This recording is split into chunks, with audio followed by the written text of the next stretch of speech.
Hello, and welcome to Central Booking, where writers and readers are the authority. I'm your host, John Valeri. Today on Central Booking, I'm talking literary influences and inspirations with Gabi Coatsworth.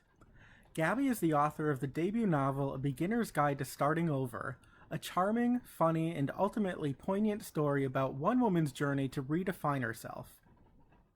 Molly Stevenson is a widow and empty nester struggling to keep her indie bookstore afloat. Reluctantly prodded into the world of online dating by her BFFs and aided by the specter of her dead husband, she's forced to reckon with new beginnings, both personally and professionally.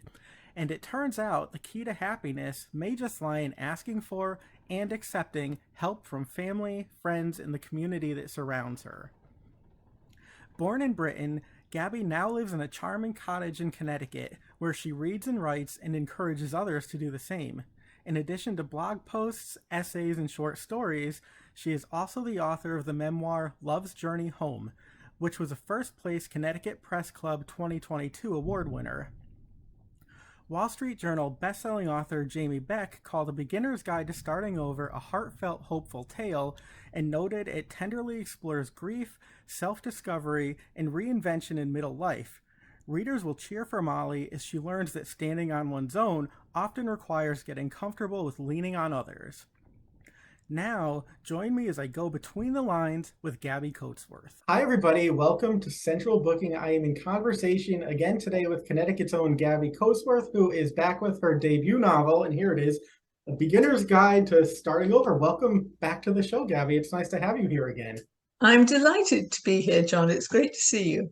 Thank you. Back in the hot seat. Before we go between the lines, which is a bit more rapid fire, I do want to give readers a taste for A Beginner's Guide to Starting Over because it's a fabulous novel. I loved that it's funny, it's quirky, but it's also really quite poignant. And so I'm wondering if you had to take us into a virtual elevator with you and give us the pitch for this book, what would you say? Well, it's interesting that you want the short version because when I'm actually meeting people face to face, I have to have a short version because otherwise they'd get away from me. So what I tell people is that it's a book about a widow who owns a bookstore, whose landlord is trying to put her out of business and at the same time is trying to date her online by posting fake photos of himself. And as she's looking at some of these photos on her computer, a voice behind her says, "You can't possibly go out with him. He's at least 70. And she turns around and it's the ghost of her dead husband. And he is there to tell her he's going to help her find a replacement who's not quite as good as him, but will do. Turns out he's terrible at it. And the story goes on from there. It sure does. So let me ask you, what appeals to you about fiction after having written a memoir recently? What inspired you to do this versus that? Again. So I have been writing fiction for quite a long time. In fact, I have 2 terrible novels in a drawer to prove it. But what happened after I finished writing the memoir was I needed to start a new project while I waited to find out if anybody was going to publish or whatever. And people had been asking me, because I am a widow, when was I going to start dating again? Right? And I was like, really not for me. Men are such hard work. And they were also saying, if you don't believe in heaven, what do you think happens to people when they die? And I said, I think they live on with you forever in your head. And I talk to people I love, whether they're here or not. And that got me thinking about this book and this widow who talks to her husband until he actually shows up. And then she has to deal with him as if he's kind of around. But it was an interesting challenge to do that. And I decided I was going to put it in an imaginary small town in Connecticut. So I invented a town and named it after the town where I used to live in England, Brentford. And I went round Connecticut to all little colonial towns like Litchfield and Wethersfield and what have you, Kent, taking little pictures of things like the War Memorial and the Inn and so on. And I came up with this town. I had to draw a map for myself and I put everything on the map. put it in the book because I needed to remember where stuff was happening. And so Brentford is in the book. I went to Branford about a month ago to do kind of book sale. And my town is near New Haven. Right. And I didn't realize that when you pronounce Brentford with an American accent, it comes out like Branford. And so I was so embarrassed. But the people in Branford adored it. They were like, "You've got us in your book. That's so fabulous." But, and I sold a bunch of copies. When I went to look at the historical marker, it said, "This town used to be called Brentford and it's named after this place near London." It was the same one. Somehow I had channeled it. And it looks, by the way, the same. It's got the same church as I've got in my. So I don't know how that book arrived in a way, because something other than just me was apparently working on it. How wild is that? But I have to say, I loved, it was very charming, and you really have the sense of being in that place. And that's one of my favorite things, about fiction, is when you are drawn into this world and you feel like you're actually experiencing it when it comes from somebody's imagination, even if you find out later that, wow, it's really like Branford, Connecticut. That's pretty wild. But I did want to ask you too, your main character, your protagonist, as you mentioned, Molly, is a widow, and you spoke a bit about how your own experiences informed her, but what else of you is in her character? How is she most like you? And then how does she most differ? Well, that's interesting. So when I first started writing the book and people started reading the pages that I had been working on, they said to me, she seems very hesitant, this woman. She keeps saying she's a bit tired, or she's rather so-and-so, which is what we do in England. And I realized that that's what I do all the time. Whereas American women are much more apt to say, instead of "I'm a bit tired," "I'm totally exhausted. I need to stop now." Or "It does hurt a little bit" means "I've got a broken leg." So what I had to do to this character was to toughen her up a bit, because she was in that way a little bit too much like me. She had a bit too much stiff upper lip. So that was fun to do once I realized that it was what I do. And in other ways, I think I sort of admire her persistence. But to begin with, she doesn't want to ask people for help. And that's something that I have taken years to get used to doing. Now I'm much better at it. But to begin with, it's like, no, I must deal with this on my own, So it was, there's always, and in fact, it's not just in the women characters. I think there's a bit of an author, most authors, in all the characters. So even the wicked landlord possibly has a little bit of me in there. But I think he gets a little better towards the end. And I think in the next book, we'll start to actually like him a little bit. So, yeah. Oh, so there's going to be a sequel. That's exciting. Yeah, well, turns out there's a character in that book that people like, and it's the 90-year-old lady who has the egg farm and brings eggs into the shop to trade for books, romance novels. And she's based on a real friend of mine who's 92, wears mini skirts and striped tights and little fur jackets and platform boots or whatever, and has bright red hair. So she is a bit of an oddball, but she's very like, so is my real life friend. And people love this character. So I thought, well, she's nearly 92. How did she get to that town? What is she doing there in her 90s? How come she's never married? So I started writing a short story, but of course the woman's 90, so there was quite a lot of story to go. So now I've pretty much finished the first draft and I'm reworking it to see whether I can improve on it. So that will probably be book 2. Oh, that's fabulous. I'm really excited to hear that. She is a great character, and it's fun to hear that she's based on a real person, because she is very vivid on the page, and bless her, she's got some spunk and some personality. I can only hope to have a fraction of that when I'm 92, if I make it that far. Hilariously, my friend did not recognize herself in the book.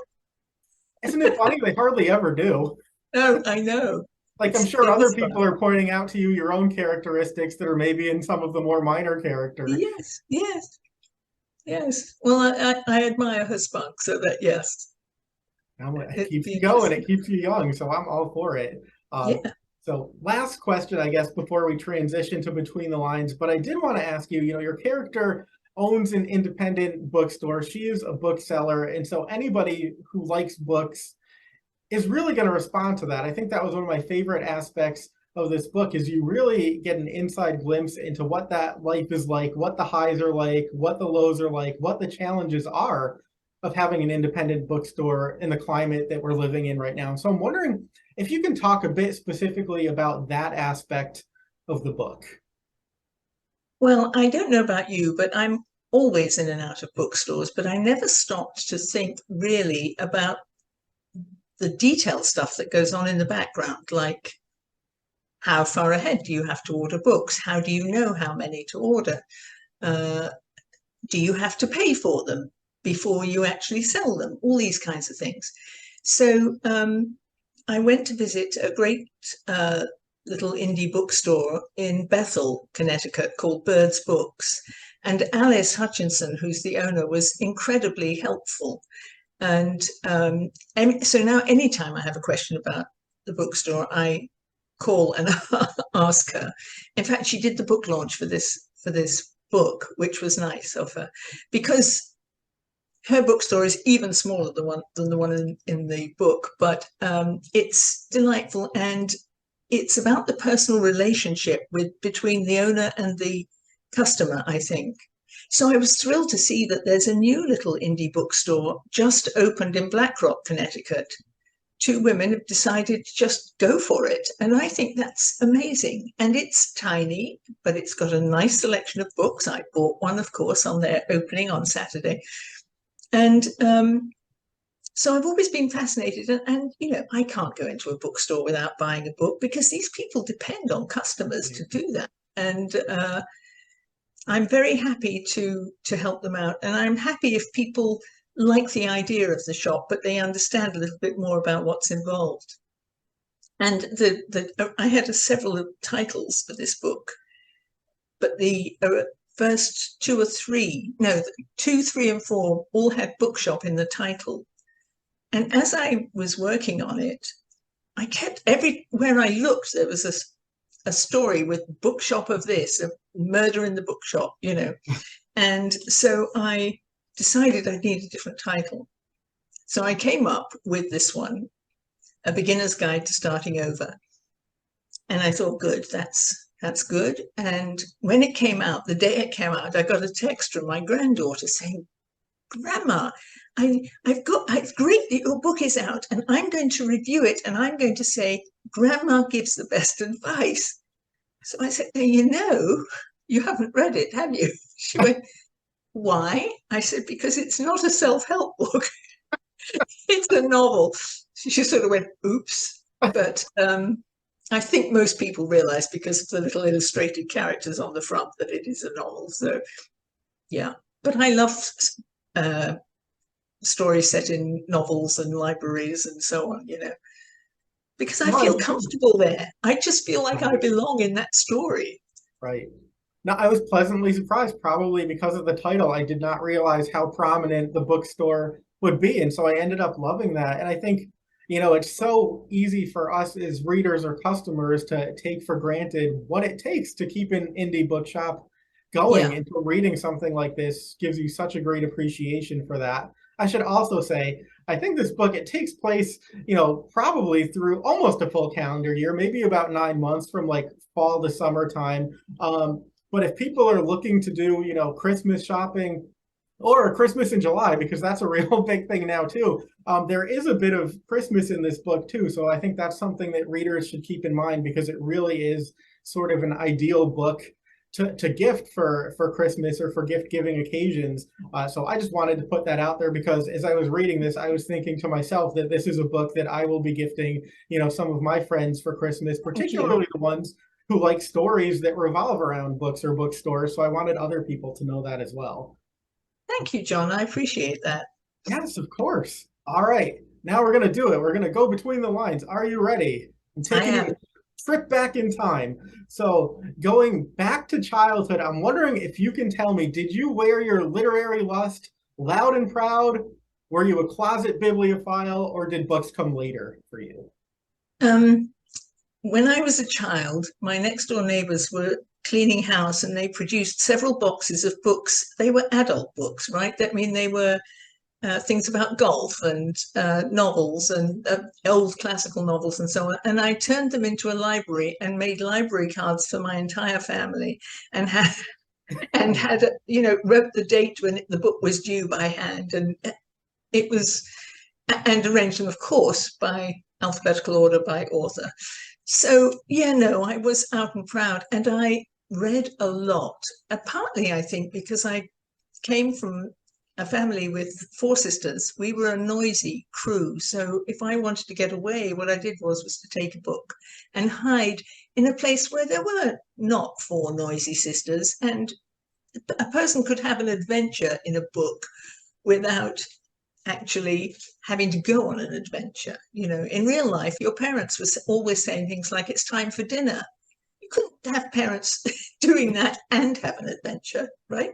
So yeah, no, I've always been a big reader, and I think the first sort of crossover book that I read was probably Little Women, another one with actually four sisters in it, and that sort of transitioned me to the adult world and the historical novel at the same time. So no, I am never without a book. Always have an audio book to go to. I always have something on Kindle, and I always have a paper book going on. Yeah, because I'm not sure what I would do without books. I don't. I really don't. So you were my kind of person, and it's no surprise then that you were doing what you're doing today.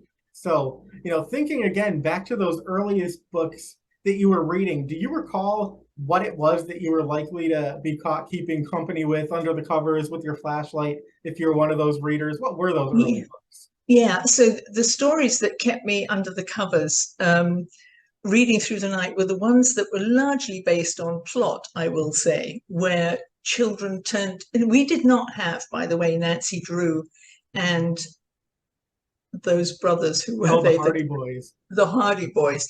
But we did have adventure books, and I loved those. I loved my cousin. I had a boy cousin, because we were all girls, and he used to send me the weekly comic books, which you could buy, which were all adventures, going out into space, World War II adventures, and so on. So I liked those because they kept me turning the pages. And I've always liked that in a book. I don't like feeling that I've got to a soggy patch where I'm sort of losing interest.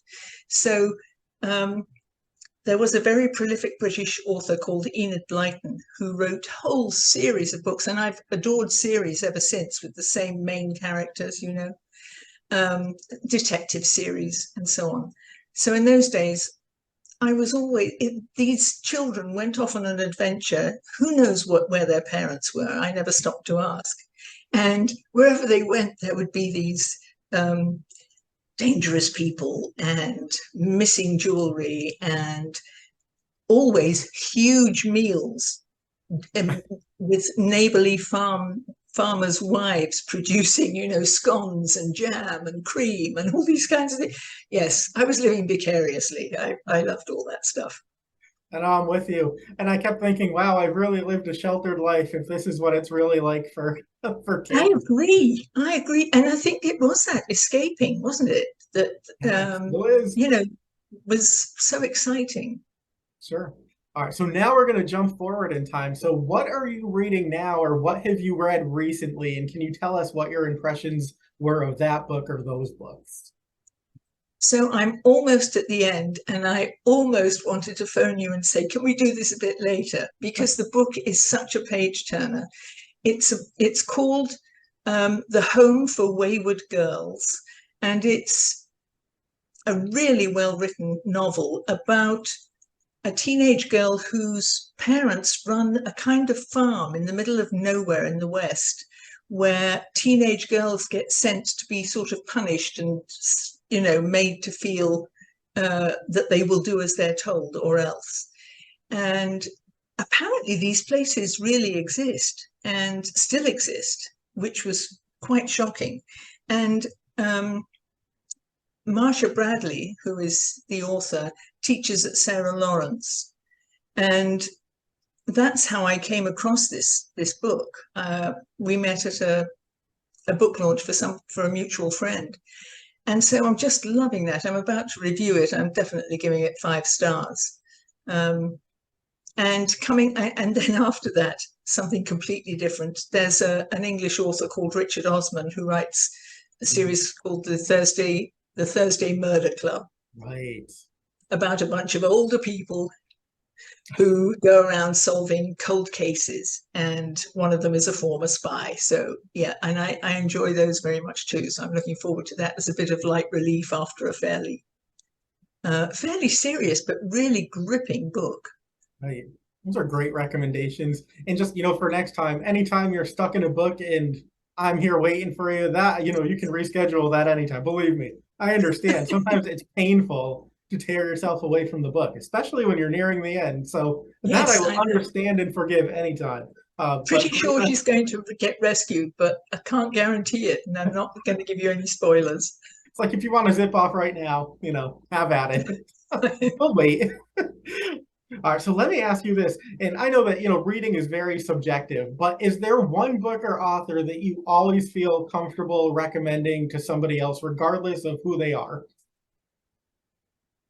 I'm not sure that totally regardless, but I do love Kate Atkinson. She's a British author, and her take on life is just a little bit off center, so that one of her books, Life for Life, covered the same woman's life, except that she would keep getting killed all the time, and then she'd have to start from the beginning, and next time she wouldn't get killed quite as soon, and finally she ends up assassinating Hitler, but lo and behold, she gets shot before she can do anything else. So it's a fascinating book, and not all of hers are quite as sort of experimental as that one, really, but it's still a very engaging book. She's written mystery novels, she's written World War II novels. She's just she'll write something for anybody, so that she's an author that I don't hesitate to recommend. And then I've got my mystery writers. I do like a good mystery, so I love all the P.D. James. I'm not so fond of Agatha Christie because she was a little bit had a tendency to identify people in stereotypical ways that made it clear what she thought of them, which was not, it's considered lazy these days, and it sort of is. But yeah, no, I get introduced to new people through, of course, the BBC mystery series, but I like the Richard Osman one. I like Kate White, who I didn't think I would necessarily like. She writes psychological suspense novels. Right. And when the Westport Library asked me to interview her, I thought, well, I better read some of them before I do that. And I found that I really liked them. Because again, it's about character, and it's about trying to figure out who's telling the truth and who isn't. I will say that I guessed wrong about 13 times as I went through the book. I never figured it out before the end. But, I like that. Yeah. I do like that. I always feel great when somebody manages to trick me. I feel like that's well earned. And yeah, Kate White is wonderful. She writes great books, but she's such a lovely, generous person too. I saw that you got to interview her, and that's great because I love it when, people I know, my friends get together and have conversations. I think it must have been a good time, but she's lovely, as are you. So hopefully more people. She is, and she's a great interview if you can get her on your show. Yeah, she's got such a great personality and such an interesting background that she is fabulous. All right, so let me ask you this. Is there a book or an author that you have always been meaning to read and somehow you just haven't gotten around to it yet? Like for me, it's like Moby Dick and a lot of the classics. Somehow I have missed them, they have missed me. Yeah, no, I'm good on the first line of Moby Dick. Call me Ishmael, right? And I've not read again. In a way, I think I should have read more Hemingway. I think I've only read one of his, but I feel that I ought to have read more. I feel I ought to have read, you know, Marcel Proust, whose books, by the way, are sitting on my shelf waiting to be read, but no, because they're so intimidating. But who else? I feel some of the philosophers that but I'm never going to do that. So if there are books that I'm not sure I actually want to read or that I'd like to have read, like to be able to say, I finished that one, knock it off the list. I tend to see if I can find an audio book of it, because I find sometimes that hearing a person read it is actually better than struggling with the written word in something that's, more complicated, more serious, more whatever. Just something I'm not quite sure I want, but everybody is saying is great. Right. So that's what I tend to do. That's a great point. And, the right narrator can make all the difference in the Oh, world. yeah. Or As recently, can the wrong one. right, yeah, absolutely. It can really turn you off if something about the voice does not resonate with you. I have been there, but it's funny. One of the books I've been meaning to read is Dracula, because my friend Chris Volek, who's part of the Book Cougars, one of her absolute favorite books, and I keep promising her, I'm going to get through it, I'm going to get through it, and I read a chapter, and then I set it aside. And someone emailed me recently, they're bringing out a pop-up version of Dracula, which is much condensed, and they sent me a review copy. So I'm like, this is how I will do it. It will be presented to me in a different and abbreviated fashion, but I will get through Dracula and I'll write about it. I think that's perfectly valid, because Dracula is one of those books that is not much about character. It's mostly about the plot. And that's a perfect way to do plot. It's somewhere between the movie and the book, because it's paper, but it pops up right in front of you. So that's cool. Yeah, let's give that a go. All right. So my next question, I am going to sort of tailor to you, because a lot of times I have people on who've, written handfuls of books, dozens of books. And so I always ask them, what might be a good starting point? What is the one book that you would pick? But you have two books out that are very different. You've already sort of given us a primer on a beginner's guide to starting over. So for people who aren't familiar with your memoir, Love's Journey Home, would you just mind giving us a brief introduction to that for people who might, more appreciate a memoir than a novel? Yeah, so and that's interesting, that when I'm meeting people, there definitely are some who say, "Oh, I think I'd rather have the novel, so the memoir." So the memoir, I wrote the memoir after my husband died, and we had fallen in love nearly 40 years before in London, love at first sight, but he was an American, and so it wasn't going to work out. We didn't see each other for 5 years, and then I came to work in Chicago. He was living here. And we got together again and got married. And of course, it was not the bed of roses that either of us had hoped for. But in the end, when he did get very sick, he turned into the person that I first fell in love with. And I think I became a nicer person too. So in fact, we got that love back again, which was something lovely, but I wasn't quite sure that I wasn't imagining it, which is why I wrote the memoir. And I decided, no, it really was true. So it's a love story. It's got some sadness in it. It's got some humor in it. It's a little, my writing is roughly like the way I talk. It's not very literary, but it seems to be quite readable. And people relate to different parts of it, which is nice. Yeah, it's a beautiful book, and we had a long discussion about that. So again, I will point people to the video description if they want to learn more about that book. But the interesting thing, is having read that and then having read your novel, in some ways, they're almost companion pieces, because even though this book is fictional, there's an essence in that character that I very much associate, with you. So it's interesting to read both of them. I don't know if other people have told you that. Yeah, it's the starting over theme. And I realize that in my writing, that is a theme.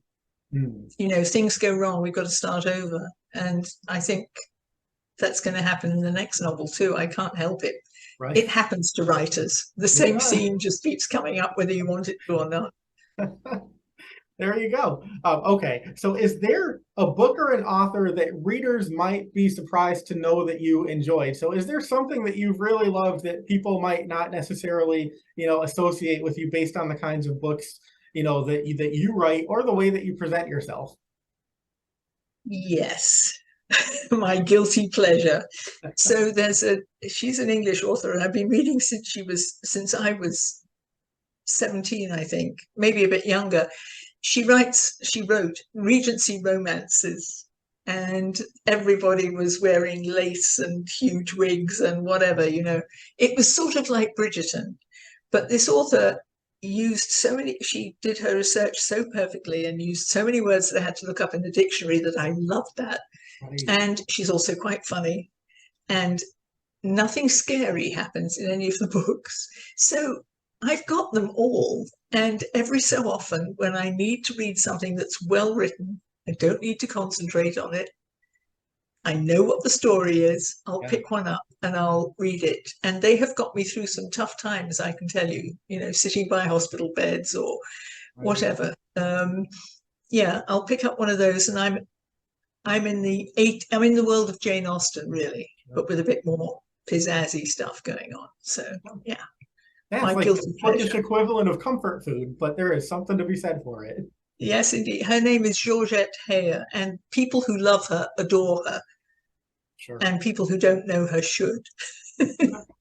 Now you know. Pick her up, especially, if you are looking for that great escape. I think we need that now more than ever. Yep. All right, so here's one for you. So who is the one author that would, or did, if it happened already, who would make you weak in the knees upon meeting them? If I actually met them in person, do you mean? Yes. Ooh. I've always had it couldn't happen, but I would have loved to have met Dickens, because his stories just seem to be so effortless. He could keep writing and writing and writing, and his characters are so memorable, and I would just want to know how on earth he did it. I have no idea. And he was apparently charming, and he was apparently very entertaining. He would come over to the States and go around the country reading from his books and answering questions, and people adored him. I have a feeling I would adore him too. And he would probably adore you back, but good choice. It would be interesting to have a conversation with, I think. Yeah. All right, so another one of those subjective questions, aren't they all? But has there been an I've made it moment in your career? And I'm talking specifically about writing. And if not, what do you think that moment would be for you? I think the first time you get that feeling that I've made it is when you get a contract for your book. And then you realize how much work is going to have to keep going on to get it out there, because I don't think most people realize how many people it takes to get a book done, editors, designers, publishers, and so on. So that was one. And then the day the book came out, I was like, okay, I've made it. And then I went, oh gosh, what am I going to do now? What have I done for them lately? So then every time I get to a point in the project where I can push it out and give it to people, I feel that that's it. But actually, what really made me feel that it would be okay if I never succeeded in anything else again was when I heard people's responses to what I write, because reading the reviews, which have been very lovely, I like the feeling that I've touched people and that they've understood what I'm trying to say. And so if my next book is a disaster, it's fine. It's fine. I'll just keep plugging along, because now I feel that I know I can write. Other people know I can write, so I'm good. That's excellent. And like you said, there's always, the next book and the next, and it's just got to keep doing it over and over and over again. You think you've made it. It doesn't feel like a chore, though. Right. To most, right? It feels like fun. Yeah, and I think that tells you something. If you're actually taking enjoyment in it, that's perfect. Yeah. So what would you say is your greatest literary ambition? I'm not sure that I really have one. Right now, I'd like to get the next book out. That's as far as I'm prepared to go. I have won some awards. I don't know if you know, but the memoir won the Connecticut Press Club Award.